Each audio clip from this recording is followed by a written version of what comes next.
एक ही कंपनी में पैसा भी कभी नहीं लगाना चाहिए। और ये सीख मुझे कब मिली थी, जब मैंने येस बैंक में अपना मतलब आप बिलीव नहीं करोगे, मेरा जितना पैसा था उसमें से 80% पैसा, शुरू की बात बता रहा हूँ जो पहले दिनों की, जितना पैसा मैंने लगाया था उसका 80% पैसा मैंने शेयर मार्केट में येस बैंक पर लगा रखा था। जब येस बैंक डूबा, मतलब मेरा 80% पोर्टफोलियो का पैसा डूब चुका था।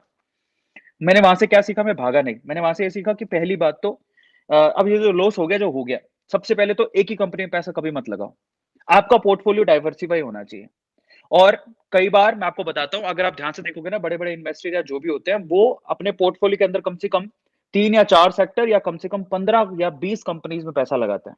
कई लोग उससे कम में भी, लेकिन 15 या 20 कंपनी में जो पैसा लगा होता है, आपका पैसा जब डाइवर्सिफाई होता है ना, तो आप सेफ ज़ोन में रहते हो।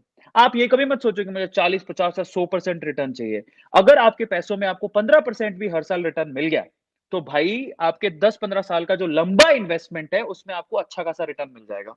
तो इसका मतलब क्या हुआ? हमारा सबसे बड़ा रिस्क पहला ये है कि हम रिसर्च ही नहीं करते। दूसरा रिस्क है हम एक ही कंपनी में पैसा लगा देते हैं, अपने पोर्टफोलियो को डाइवर्सिफाई नहीं करते। अगर अपने पोर्टफोलियो को डाइवर्सिफाई कर लोगे, तो आपका रिस्क फैक्टर वैसे ही कम हो जाएगा। सबको समझ में आ गया? ये आप लोगों को ध्यान रखना है। अब चौथा सबसे इंपॉर्टेंट क्या है? Mismanagement of monthly income in share market. ये भी एक बहुत बड़ा रिस्क है। क्या करते हैं? हमें ये मालूम नहीं होता कि हमें एक्चुअली अपनी इनकम का कितना पैसा शेयर मार्केट में लगाना है। बहुत लोग क्या करते हैं, इतना ज़्यादा शौक हो गया है इस चीज़ में कि पता लगे कि आपको ₹1000 मिल रहा है, ₹900 शेयर मार्केट में लगा दिया। ऐसा कभी मत करो। इसको मिसमैनेजमेंट बोलते हैं, अपने पैसों का मिसमैनेजमेंट। आपको क्या करना है?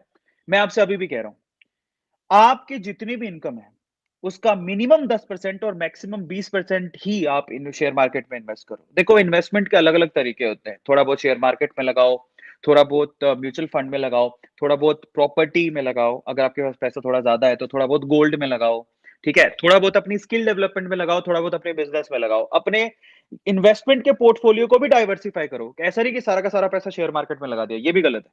तो मतलब क्या है? यहाँ से सीखने लायक बात क्या है? सिर्फ एक कंपनी में पैसा मत लगाओ, सिर्फ एक सेक्टर में भी पैसा मत लगाओ, सारा पैसा शेयर मार्केट में भी मत लगाओ।